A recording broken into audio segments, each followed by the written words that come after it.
말씀 제목 함께 고백하겠습니다. 모르면 물어봐. 모르면 물어봐.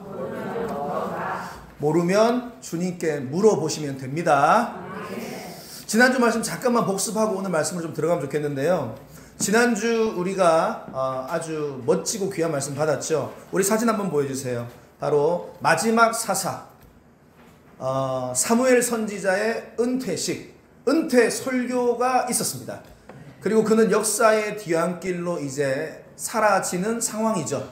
그러한 상황 속에서 그 사무엘 선지자는 마지막 간절한 마음을 가지고 이스라엘 백성들을 다 길갈에 모아놓고 메시지를 던졌습니다. 어떤 메시지를 던졌습니까? 너희들 잘 들어. 너희들의 구원자는 인간이 아니야.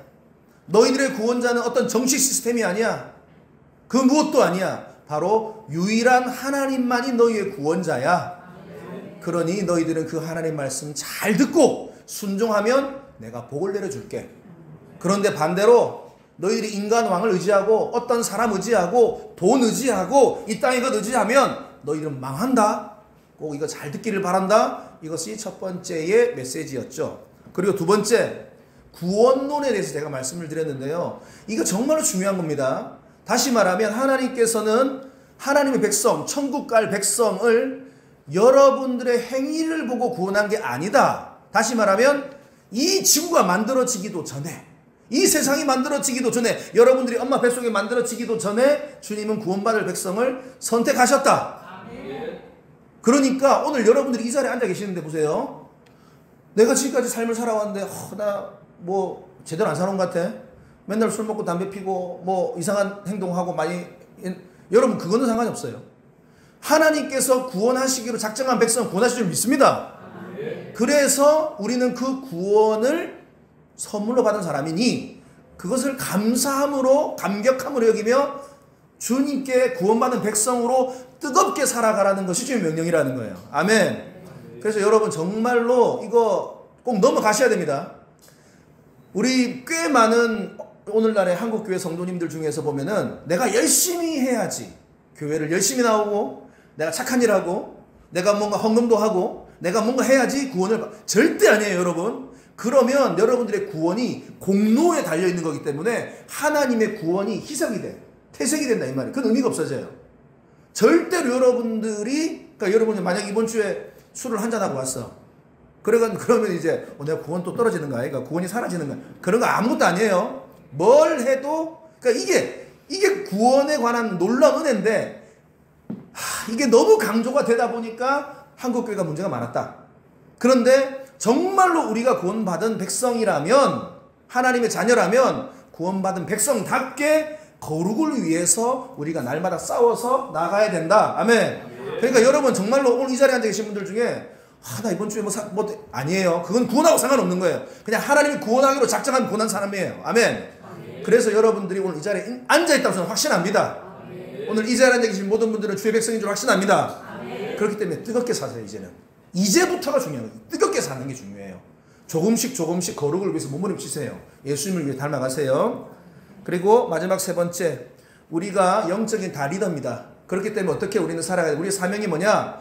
호흡이 닿는 순간까지 중보기도의 우산을 펼쳐서 우리의 가정을 보호하시고 우리의 믿음의 공동체를 보호하시고 교회를 보호하시고 이 나라와 이 민족을 보호해야 될 줄 믿습니다. 다음 사진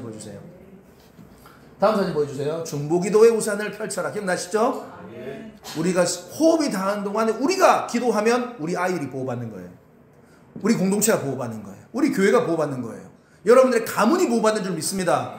그래서 여러분들의 숙명과도 같은 이 위대한 중보기도 사역을 멈추지 마시기를 바랍니다. 자, 이제 말씀으로 넘어와서 이제 사무엘 선지자가 그렇게 은퇴 설교를 멋지게 하고 역사의 뒤안길로 슥 사라집니다. 그리고 이제 사울 왕이 이제 급부상을 하죠. 사울 왕이 다스린 지가 이제 2년이 되었다. 성경에 보면 이렇게 나와 있습니다. 2년이 얼마 되지 않았어요. 그 2년이 되었는데, 그리고 그의 나이는 30세. 자, 봅시다. 그리고 2년간의 사울 왕, 이스라엘 1대 왕이 한 업적, 행보가 무엇인지를 성경에 기록하고 있는데 3,000명의 상비군을 양성했어요. 자, 사무엘상 13장 1절에서 2절에 보시면 사울이 왕이 될 때에 40세라. 이건 좀 번역이 잘못된 겁니다. 여러 번역본들을 비교해보면 30세가 맞아요. 계산을 해보면. 그가 70세까지 거의 한 40년 이스라엘 다스립니다. 그러니까 40세가 맞지 않아요. 30세입니다. 그래서 30세가 된 거고, 그가 이스라엘을 다스린 지 2년 동안 다스린 거예요. 이스라엘을. 그가 한 일이 2절에 보면 나와 있는데 이스라엘 사람 몇 명요? 3,000명을 택했다. 초이스한 겁니다. 그리고 그 중에 2,000명은 자기와 함께 믹마스 베델산에 있게 하고 1,000명은 자기 아들 요나단에게 주어서 베냐민 기브아에 있게 하고 남은 백성들은 그냥 돌려보냈어요. 그러니까 2년 전에 사울이 한 게 뭐예요? 그가 사울 왕으로 등극할 때 그가 하나님의 영에 충만해가지고 암몬의 대군과 싸워서 이기는 놀라운, 어떻게 보면은 왕으로 등극하는 장면 여러분 기억하시죠? 엄청난 경험을 한 겁니다. 그러니까 그의 마음에는 이제는 자신만만해진 거예요. 그래서 이제 2년 동안에 열심히 군사를 양성합니다. 그리고 이제는 누구랑 한판 붙어봐야 되겠냐? 바로 블레셋이랑 한판 붙어봐야겠다. 왜냐? 블레셋은 민족의 원수거든. 항상 자기를 괴롭히는 민족이거든. 그러니까 이 블레셋을 한번 내가 무찔러 보겠다. 그렇게 생각합니다. 블레셋은 어마어마한 나라예요. 자, 제가 사진 한번 보여드릴게요. 사진 한번 보여주세요. 지금 이스라엘이라는 나라의 주변 국가들을 좀 봐야 됩니다. 이스라엘이, 여기가 이제 이스라엘 국가죠. 여기가 지금 남유다 북이스라엘입니다. 그리고 다시 줄여주시면 됩니다. 그리고 옆에 주변국들이 어마어마한 나라들이에요. 여기가 에돔입니다. 에돔은 에서의 후예들입니다. 야곱과 에서 아시죠? 그 에서의 후예들이 밑에 살아요. 그리고 여기 위에는 모압과 위에 암몬. 조금 더 보여주세요. 모압과 암몬인데, 모압과 암몬은 아브라함의 조카 롯 아시죠? 롯이 아슬아슬하게 소돔과 고모라 땅에서 살아나와서 저기 어디 가서 근친상간을 해서 자기 딸과 근친상간에서 낳은 애들이 모압과 암몬이에요. 그러니까 이 나라들도 끊임없이 이스라엘을 괴롭히게 되는 거고, 저기는 아람이고, 그리고 블레셋이 어디냐면 바로 여기입니다. 올려주세요. 빨간 부분 있잖아요. 저 해양의 강성 국가가 바로 블레셋입니다. 블레셋 저기가. 저 블레셋이 철기 문명이 엄청나게 발달된 나라예요. 그러니까 항상 전쟁의 군사를 1위 하면은 블레셋입니다. 이 블레셋에 골리앗도 있는 거고 또 많은 거인들이 나옵니다. 이 블레셋이 항상 이스라엘을 공격을 언제나 제일 많이 했던 나라가 바로 블레셋입니다. 그러니까 이제 사울 왕이 2년 전에 암몬과의 전쟁에서 한번 놀라운 승리를 경험한 다음에 이제 그의 마지막 숙적이 뭐냐면 블레셋을 한번 내가 물리쳐봐야겠다. 한번 그렇게 꿈을 꾼 거예요. 그래서 3,000명의 군사를 그가 선택해서 2년 동안 트레이닝을 시킨 겁니다. 근데 어느 정도로 트레이닝 시키냐? 엄청나게 훈련시켜요. 거의 특전사급으로. 그 정도로 막강한 이 상비군은 어떻게 보면 불시에 전쟁을 한 사람들이고 항상 왕 옆에 두고 왕을 보호하는 사람들이에요. 그러니까 보세요. 그렇게 지금 시작을 한 겁니다. 그러다가 이제 요나단에게 1,000명의 군사를 주고 블레셋의 국경 수비대를 공격하라고 한 겁니다. 사무엘상 13장 3절에 보면 요나단이 게바에 있는 블레셋 사람의 수비대를 침해 블레셋 사람이 이를 들은지라 사울이 온 땅에 나팔을 불어 이르되 히브리 사람들은 들으라. 이렇게 나옵니다. 게바가 어디냐? 게바 한번 사진 보여주세요. 다음 사진. 게바가 여기입니다. 여기가 게바입니다. 게바에 블레셋 국경 수비대가 있다 이 말이에요. 그러니까 이스라엘은 어떻게 보면 블레셋 속국이래요. 지금 상황이. 그러니까 이 국경 수비대에서 항상 보고 있는 게 블레셋 이스라엘을. 저 게바의 국경 수비대를 요나단이 가서 쳐버린 겁니다. 갑자기 가가지고 쳐버린 겁니다. 그러니까 지금 아주 놀랐어요. 블레셋 군인들이. 그래서 도망을 갑니다. 그러니까 막 쾌재를 부르는 거예요. 사울과 요나단이 막 와, 쟤 도망갔다. 그리고 나팔을 불러서 이스라엘 백성들을 다 불러 모아요. 다 불러 모아서 이제 한 방 이제 들어가서 우리가 블레셋을 깨부수자. 지금 막 사기가 충천한 겁니다. 그런데 이것은 사울 왕의 큰 착각이었습니다. 도망갔다가 블레셋 전열을 정비해서 다시 올라오는데 어마어마한 군대가 올라옵니다. 그게 13장 5절 말씀인데 블레셋 사람들이 이스라엘과 싸우려고 모여들었는데 병거가 얼마요? 3만. 병거라는 것은 그 말이 이끄는 그 마차 같은 거 있잖아요. 그 로마 우리 영화 보면은 그 스파르타 이런 거 보면은 병거가 3만이 와요. 그러니까 이거는 멘붕이 오죠. 그 다음에 마병이 6천, 말을 탄 군사가 6천 명이 올라오고 백성은 해변에 모래같이 많은 엄청난 수의 블레셋 군대가 와 올라와 버린 겁니다. 그리고 그들이 올라와 베다웬 동쪽 믹마스에 진을 쳤다. 믹마스 한번 다시 사진. 개바 쳤다가 내려갔다가 다시 올라가 믹마스에 여기 엄청나게 많이 블레셋 군대가 올라와 버린 겁니다. 사울 왕이 멘붕이 왔을까요? 안 왔을까요? 왔어요. 그리고 막 이 정도로 쳐들어오네요. 지금 이 정도로. 그러니까 자기들 3,000명 데리고 까불다가 지금 완전히 이제 바보가 된 겁니다. 지금 멘붕이 왔어요. 그리고 특별히 이스라엘은 철기 문명이 없어요. 보면 알겠지만 그들은 항상 싸울 때 이 곡괭이 들고 나가고 뭐 이럽니다. 뭐 삽 들고 나가고 이런 민족이었어요. 그리고 그 낫을 이렇게 들고 나갔는데 이 낫도 블레셋 다 구해온 거예요. 그래서 이거 가려면 블레셋까지 가야 돼. 그래서 갈고 또 와야 돼. 철기 문명이 없어요, 이스라엘. 그러니까 삽 들고 낫 들고 싸우던 사람인데 지금 여기 막 완전 무장을 해가지고 다 올라온 겁니다. 압도돼 버렸어요. 백성들이 겁을 먹고 뿔뿔이 도망치기 시작하는데 얼마나 위급한가. 사무엘상 13장 6절에 보면 이스라엘 사람들이 위급함을 보고 한번 모였는데 위급해져 버린 거예요. 그 대군을 보고 절박하여 굴과 수풀과 바위 틈과 은밀한 곳과 웅덩이에 숨어버리기 시작합니다. 이제 다 흩어져가지고 어떤 히브리 사람들은 요단강을 건넙니다. 이제 아까 그 사진 보시면 알겠지만 요단강을 건널 수 있어요. 우리 막 요단강을 건너서 이쪽으로 넘어가 버립니다. 그냥 그 정도로 지금 상황이 돼버립니다. 다시 말씀 띄우면 요단을 건너 갓과 길르앗 땅으로 가되 사울은 아직 길갈에 있고 길갈은 아직 여기 오른쪽 편이죠. 그랬다는 백성들은 떨더라. 그러니까 위급하고 절박하고 떨더라. 지금 상황이 이렇게 지금 돌아가고 있는 겁니다. 자, 사울 왕과 이스라엘 백성에게 갑자기 왜 이런 상황이 벌어졌을까요? 이걸 우리가 생각해 봐야 돼. 분명히 2년 전만 하더라도 암몬 대군과 맞서 싸워서 사울과 이스라엘 백성들이 엄청난 승리를 거두었단 말이죠. 그런데 갑자기 전세가 왜 이렇게 돼버렸을까요? 이게 오늘 우리가 배워야 될 놀라운 지혜가 있습니다. 사울 왕이 2가지를 잘못했어요. 몇 가지 잘못했다고요? 2가지. 자, 첫 번째입니다. 여러분들 잘 기억하세요. 그에게 왕이 돼서 2년이라는 축복의 시간이 주셨어요. 이거는 골든타임입니다. 하나님은 누구에게나 축복의 시간, 준비하는 시간, 골든타임을 줘요. 그때 사무엘 선지자, 사울 왕은 사무엘 선지자가 마지막 은퇴 설교를 하면서 그렇게 추상과 같이 말했던 그 하나님 잘 섬겨라. 하나님 말씀대로 살아라. 오직 하나님을 왕으로 모셔라. 라고 말했던 그 말을 깡그리 무시한 거예요. 그리고 오직 그의 관심은 뭐냐? 자기가 언제든지 보호받을 수 있는, 적들의 위협으로부터 보호받을 수 있는 3,000명의 상비군을 키우는데 혈안이 되어 있었던 거예요. 특전사 만드는 거. 3,000명. 얼마나 그의 시선이 사람에게 가 있는지, 이 땅에 시스템에 가 있는지. 사무엘상 12장 20절, 24절, 25절에 보면 분명히 사무엘 선지자를 통해서 말했거든요. 마음을 다해서 여호와를 섬겨라. 그 큰일 하나님이 생각해라. 진실히 섬겨라. 악에서 떠나라. 안 그러면 다 멸망한다. 그런데 사울 왕의 온통 관심이 뭐냐면 세상이었어요. 세상의 시스템. 세상 왕을 보니까 저기 보니까 상비군이 멋있어. 항상 왕 옆에 붙어가지고 딱 이렇게 뭐 어떤 적들도 다 처리하고. 그러니까 멋있는 거예요. 자기도 그거 해야겠다.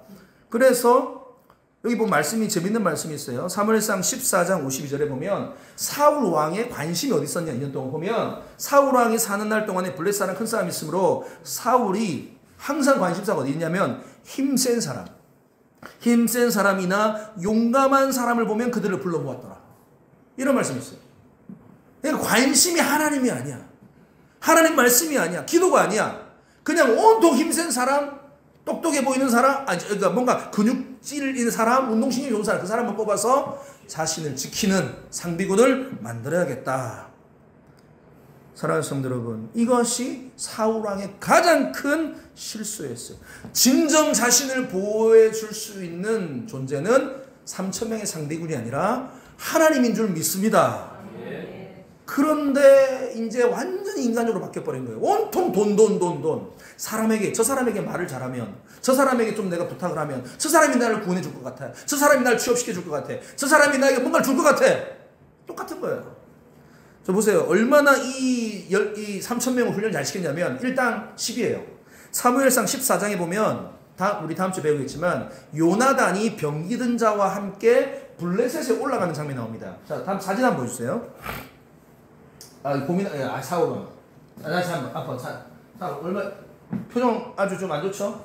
예. 어떻게 하면 3,000명 먹을까? 어떻게 하면 내가 보호를 받을까? 어떻게 하면 내 나라가 좀 이렇게, 힘이 다른 나라처럼 좀 멋있게 뽀대가 날까? 사울.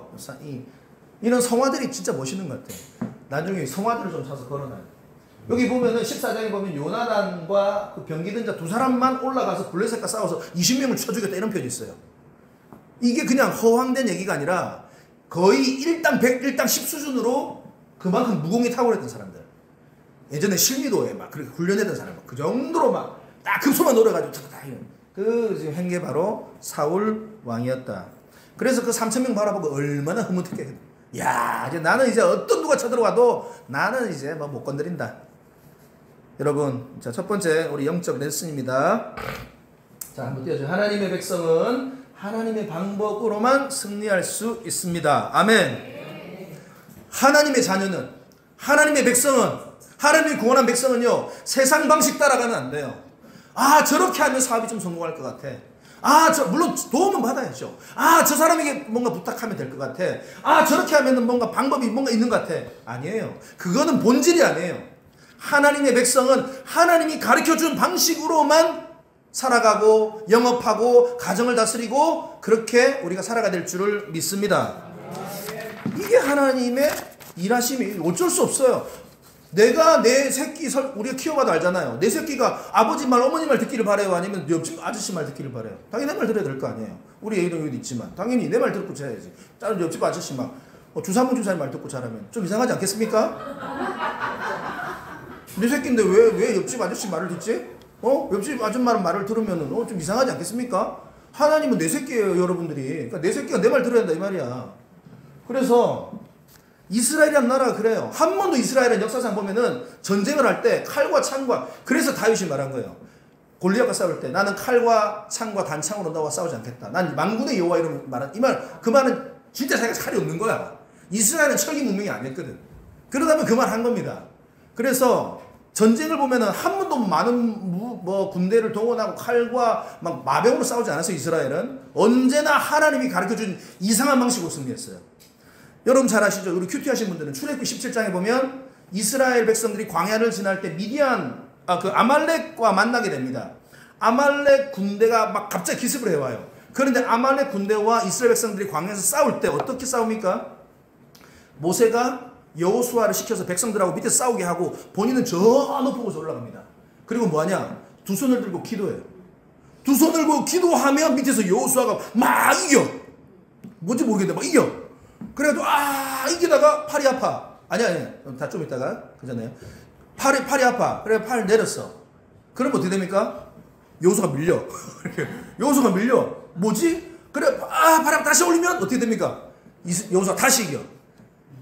이렇게 해서 그래서 이게 보니까 팔이 너무 아픈 거야. 그래서 그 옆에 아론과 홀이 팔을 잡아줘요. 이렇게 팔이 아프면 이렇게 잡아줘요. 그래서 결국은 이겨요. 이게 하나님의 백성의 승리 방식입니다. 기도원 아시죠? 기도원의 300용사 미디안과 13만 5천 명대 300대로 싸웠단 말이에요. 근데 걔네들은 칼과 창과 병기로 왔는데 어떻게 이들은 싸웁니까? 기도원 300용사는 나팔 불고 새벽에 갑자기 항아리에는 횃불 넣어가지고 들어가서 항아리 깨뜨리고 횃불 들고 나팔을 불리니까 다 자기네들끼리 싸워서 이겨버려요. 13만 5천 명이 다 죽어버려요. 이게 왜 하나님께서 이렇게 말씀하실까요? 하나님께서는요, 하나님의 자녀들에게 이길 수 있는 하나님의 방법이 있다 이 말이에요. 다니엘 아시죠? 다니엘과 세 친구가 바벨론에 포로로 끌려가지 않습니까? 비참한 포로로 끌려갔는데 거기 있는 모든 아이들 중에 가장 똑똑한 1등이 됐어요. 그 아이들에서 1등이 된 이유는 공부 잘해서 열심히 컴퓨터에서 공부해서 1등했냐? 그게 아니에요. 보시면 구별된 삶을 살았기 때문에 그래요. 다니엘서 2장 17절을 보면 하나님이 내 소년에게 학문을 주시고, 이건 지혜를 줬단 말이에요. 공부를 하는데 하나님께서 지혜를 주셔야 돼요. 우리 미라클 교회 다음 세대 자녀들이요, 청년들이요, 하나님께 학문과 지혜를 받기를 바랍니다. 학문을 그걸 가지고 공부하는 거예요. 그래, 모든 서적을 깨닫게 하시고, 책만 읽으면 와, 하나님 나도 좀 이거 더 주세요. 모든 책만 읽으면 다 깨달아지는 거예요. 이건 하나님 주셔야 되는 거예요. 지혜를 주셨으니. 마지막 부분 20절에 왕이 이제 물어보는 거예요. 그 많은 아이들 중에. 근데 다니엘과 세 친구만 그 지혜와 총명이 온 나라의 박수와 술객은 천문학자와 과학자를 보시면 됩니다. 그 나라 그냥 똑똑한 사람들보다 몇 배요? 한두 배가 아니에요. 하나님이 지혜를 주시면 차원이 다른 지혜를 주신다 이 말이에요. 이 지혜를 다니엘과 세 친구가 받아서 왕이 깜짝 놀라서 이들을 쓸 수밖에 없는 상황이 된 겁니다. 사업자, 직장인 다 마찬가지입니다. 다니엘이 70년 동안 총리를 했어요. 왕이 4명이나 바뀌었어요. 그런데 어떻게 그가 정권이 바뀌는데 계속 총리를 할 수 있을까? 총리하려면 어떻게 해야 돼요? 우리 역사 사극 보면은 로비해야지. 막 정적 죽여야지. 막 바쁘거든요. 근데 다니엘은 한 번도 그렇게 한 게 없어. 어떻게 했냐? 오직 사진 한번 보여주세요. 사진. 이거 아까 다니엘 그거고. 네. 기도밖에 아니에요. 기도. 아침 저녁. 자, 보세요. 다니엘서 6장 10절에 보면 자기가 이제 죽게 된 걸 압니다. 그런데도 불구하고 왕의 이 조서에 왕의 도장이 찍힌 것을 자기 다음날 죽어요. 자기 집에 돌아가서는 윗방에 올라가 예루살렘으로 향한 창문을 열고 전에 하던 대로 하루에 3번 무릎을 꿇고 기도하며 그의 하나님께 감사했다. 다시 말하면요, 하나님의 영이 충만한 사람은, 하나님의 지혜와 하나님의 영으로 충만한 사람은 죽음이 두렵지 않아요. 이거 잘 들으세요, 여러분. 내 통장에 돈이 이렇게 자꾸 줄어들면 두렵잖아요. 내 건강이 조금만 이상하면 두렵지 않습니까? 되겠나 이거? 쓰러지는 거 아니야? 이거 어떻게 돼? 그런 두려움이 안 생겨요? 여러분 안 드시는군요. 할렐루야. 세상의 일반적인 원리는 두렵거든. 몸이 좀 아프면, 경제적으로 조금만 힘들면, 내 새끼가 말 안 들으면, 내 남편이 속썩이면, 내 아내가 속썩이면 두렵거든요. 그런데 그 두려움 속에서 다니엘은 항상 기도하면서 하나님께 물어봤던 사람이에요. 그렇기 때문에 그의 삶 가운데는 두려움이 없어요. 두려움이 없어요. 다니엘서 6장 3절에 보세요. 다니엘은 마음이 민첩했다. 마음이 민첩, 이 원어로 보면은 하나님의 영이 충만했다 이 말이에요. 항상 하나님의 영이 충만하니까 두렵지가 않아. 총리들과 고관들 위에 뛰어남으로 왕이 그를 세워 전국을 다스리게 하고자 한지라. 이게 바로 세상적인 방식 사업하시는 분들, 직장 다니시는 분들, 아이고 로비 해야 되고 막 뒷돈 줘야 되고 막 탈세해야 되고 뭐 세상 사람들은 그렇게 말할 수 있습니다. 물론 안 하는 사람도 있지만, 그래서 근데 당장 손해보고 내가 바보 같아 보이는 그 행동이 하나님이 기뻐하시는 방법이라면 우리는 해야 될 줄을 믿습니다. 그래서 여러분 그 기억하셔요. 그리고 아까 사울 왕의 두 번째 잘못 중에 첫 번째고, 두 번째는 뭐냐면 같은 맥락입니다. 블레셋과 전쟁을 해야 되는데 하나님께 물어보지 않았어요. 이게 중요한 포인트예요. 독단적으로 전쟁을 했다 이 말이에요. 이스라엘은 신정국가입니다. 하나님이 다스리는 나라입니다. 인간 왕이 세워졌지만 진정한 왕은 누구입니까? 하나님이에요. 그러니까 사울은 하나님에게 반드시 물어봐야 돼요. 해야 됩니까? 전쟁할까요? 그런데 물어보잖아요. 본문에 보면 그냥 자기가 자신만만해서 한번 민족의 영웅으로 다시 한번 인기를 받고 싶어서 그렇게 덤벼버린 거예요. 하나님이 안 물어봤다 이 말이지. 교만했어요. 그런데 다윗은 잘 보세요. 달랐어요. 사무엘하 5장 19절에 보면 다윗은 전쟁하기 전에 항상 어떻게 하냐? 여호와께 뭐 한다고요? 여쭈어 이르되. 뭘 하기 전에 하게 물어봐. 자기의 군사력이 있어도 지금 뭔가 할만해도 항상 나의 결정권자는 하나님이시다. 내가 블레셋 사람에게로 올라가니까 여호와께서 그들을 내 손에 넘기시겠나이까 하니 여호와께서 다윗에게 말씀하시다. 물어보고 제가가 떨어지면 그때 다윗은 움직였다 이 말입니다. 올라가라. 내가 반드시 블레셋 사람을 내 손에 넘길 것이다. 이게 다윗과 사울의 결정적인 차이입니다. 사울은 자신의 판단이 먼저 앞섰어요. 내 생각이 앞섰다 이 말이에요. 사실은 이게 우리의 일반적인 모습이에요. 내가 인생을 살아보니까 항상 우리 말하는 거잖아요. 내가 얼마나 살았는데, 내가 어떤 경험을 했는데, 내가 지금까지 무엇을 어떤 삶을 살아왔는데. 내 말 들어. 우리 보통 그렇게 말하지 않아요? 자녀들한테도. 우리의 삶을 결정할 때도. 하나님 그거 별로 안 좋아하시는 것 같아요. 하나님은 어떠한 일들인지 주님께 물어보기를 원하십니다. 아멘. 물어보세요. 하나님 어떡할까요? 따라서 하나님 어떡할까요? 하나님 어떡할까요? 하나님 어디로 갈까요? 하나님 무슨 말 할까요? 저를 보고 말하지 마시고요. 주님을 지금 여러분들이 지금 순간적으로 기도해야 된다. 차 안에서 지금 기도한다. 지금 내 가정에서 누군가를 지금 어떻게 아내와 말한다. 내가 좀 비즈니스 차원에 누굴 만난다. 하나님 어떡할까요? 무슨 말 할까요? 알려주세요. 알려주세요. 알려주세요. 그렇게 기도하고 물어보시고 그 다음에 만나라 이 말입니다. 그랬더니 하나님께서는 그 다윗 왕을 사랑할 수밖에 없는 거예요. 다윗의 복 주십니다. 역대상 14장 17절 다윗의 명성이 온 땅에 퍼졌고 사울은 자기가 그 명성을 자기가 퍼뜨리려고 했다 이 말이에요. 그런데 자기 힘으로 해도 안 돼. 그런데 주님이 하신다 이 말이에요. 여호와께서 모든 이방 민족으로 그를 두려워하게 하시니라. 아멘. 우리 교회에 사실 또 미라클 교회에 그런 사업가들 계시잖아요. 이제는 세상의 기업가들이 두려워하는 거야. 이제는 세상의 기업가들이 더 눈치를 보는 거야. 예전에는 함부로 예수 믿는 기업, 예수 믿는 사람 그래가지고 함부로 막 무시하고 얘기했던 그런 사람들인데 지금 오히려 세상 사람들이 그 기업이 커져버리니까 이제 뭔가 하나 말할 수도 없는. 아멘 아멘. 예. 우리 미라클 교회가 계속 이런 축복받기를 바랍니다. 예. 그래서 주님께 끊임없이 2번 다음 한번 보여주세요. 모르면 물어보세요. 하나님께 물어보세요. 하나님 이 남자입니까? 하나님 이 여자 그때 결혼하실 때 물어보셨어요? 솔직히 하나님 이 남자입니까? 이 여자입니까? 이 사람이 나에게 주신 짝지가 맞습니까? 물어봤습니까? 물어봤습니까? 솔직히 말하세요. 하나님 이 사업 해야 됩니까? 하나님 이번에 이거 해야 됩니까? 투자해야 됩니까? 투자할 때 이거 물어봤습니까? 물어봤습니까? 저기 이 집사님 물어봤습니까? 이 가야 됩니까? 말아야 됩니까? 물어봤습니까? 물어봤습니까? 여기 1분 달 여기 제일 뒤에 가야 됩니까? 이 비행기 타야 됩니까? 안 타야 됩니까? 물어봤습니까? 물어봐요. 비행기를 타야 됩니까? 가야 됩니까? 안 물어본 그게 안 물어본단 말이야. 안 물어보니까 하나님께서 이게 복 주시기 어렵지. 그때 분명히 물어봤으면 가지마 안돼 멈춰 여기 있어. 그래서 여러분 이건 습관이에요. 계속 영적으로 습관적으로 물어보세요. 하나님한테 하나님 어떻게 해야 됩니까? 하나님 어떻게 해야 됩니까? 어떻게 해야 됩니까? 알려주세요. 그래서 그거를 물어보는 그 습관을 하기 위해서 그래서 여러분들 큐티 하라 이 말이에요.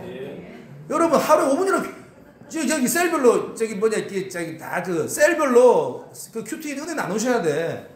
이제 우리 셀장들도 이제 할 건데 매일 은혜 나눔 조금씩 올려가지고 이렇게 우리가 큐티 하셔야 돼. 아이고 목사님 30분 동안 어떻게 큐티 30분 저는 30분 큐티 하면 좋죠. 근데 좀 바쁘시면 좀 줄이세요. 시간을 줄여서 하세요. 그래서 오늘 암송 말씀이 잠언 3장 5절 6절 자 같이 읽겠습니다. 시작. 너는 마음을 다하여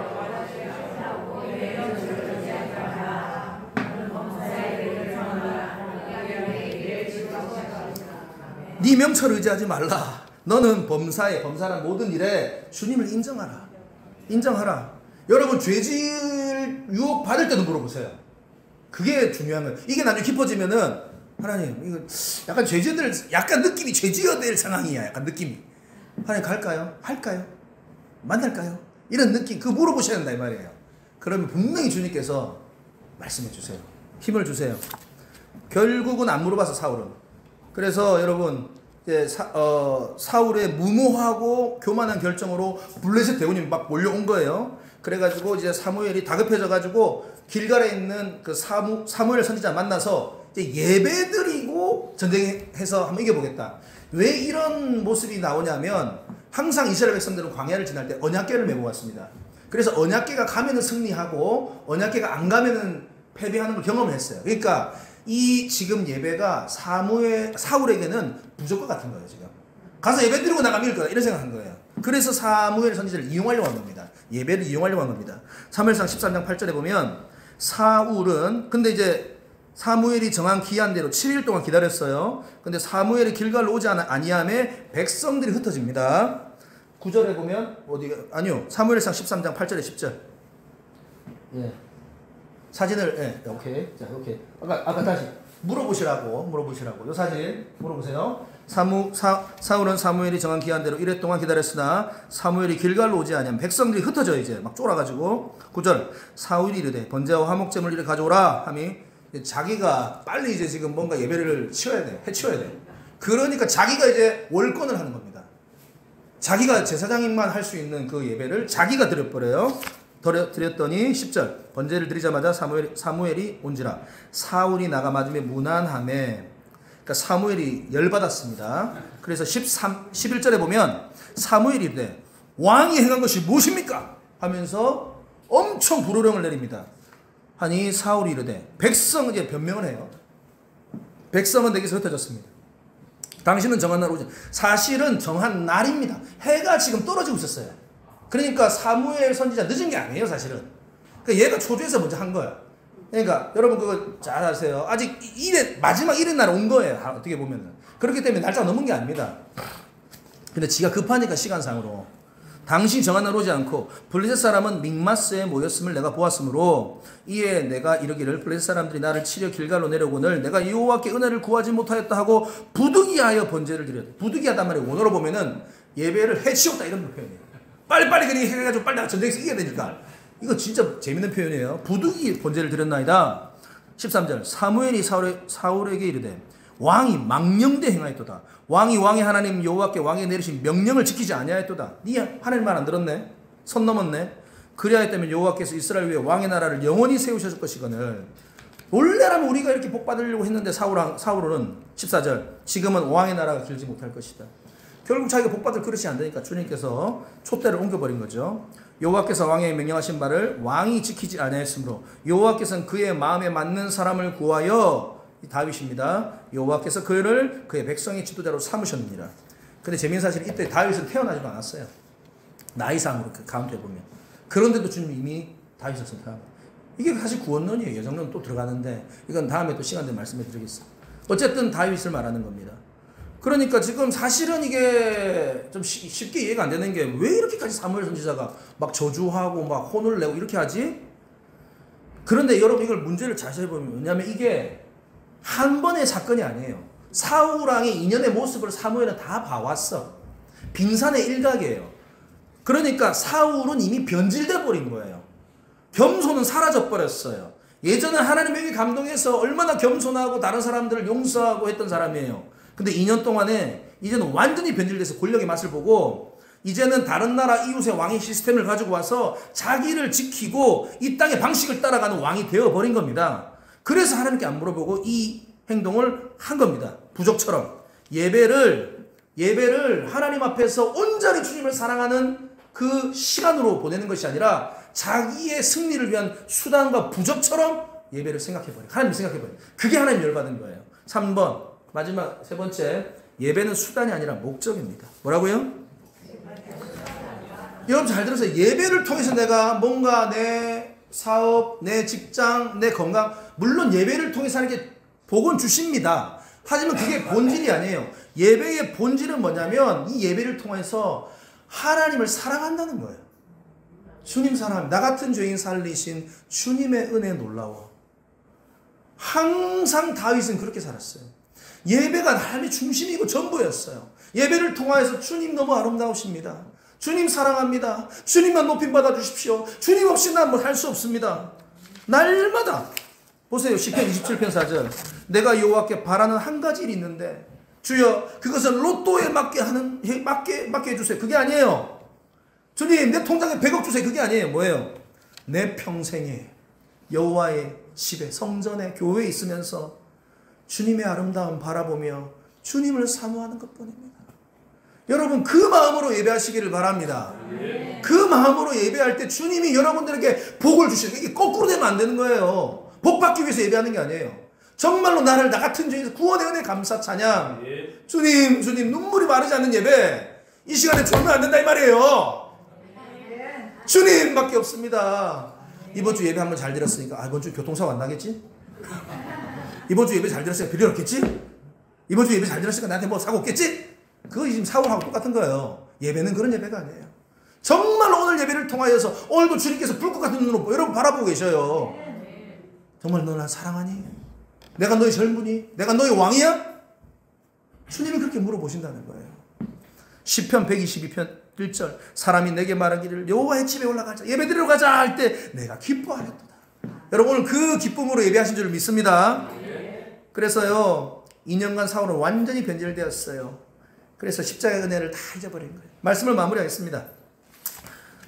사랑하는 성도 여러분, 사울은 어떻게 보면 참 겸손함으로 시작한 멋진 왕이었어요. 복받을 수 있는 모든 것이 다 세팅이 된 왕이었어요. 이제는 만군의 하나님 여호와께 잘 그분을 전심으로 주님을 사랑하고 섬기고 그분께 물어보며 순종하며 살면 그의 인생은 이제 탄탄대로였어요. 그런데 어느덧 그는 왕권에 취해서 또 세상 나라들의 그의 시선이 빼앗기면서 완전히 몰락을 해버린 안타까운 모습입니다. 사랑하는 성도 여러분, 세상의 방법으로 하나님의 백성은 싸울 수 없음을 기억하십시오. 하나님의 백성은 하나님의 방법으로만 싸워 승리한 줄 믿습니다.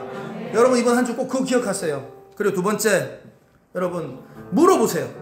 항상 주님께 무엇을 하든지 어디를 가든지 뭘 하든지 물어보시기 바랍니다. 주님 어떻게 하면 좋을까요? 어디로 가면 좋을까요? 내가 이 시험 어떻게 하면 좋을까요? 이제 우리 애들도 이제 시험 남아있는데 하나님 어떻게 하면 좋을까요? 어떻게 하면 좋을까요? 우리 환이 멋있다.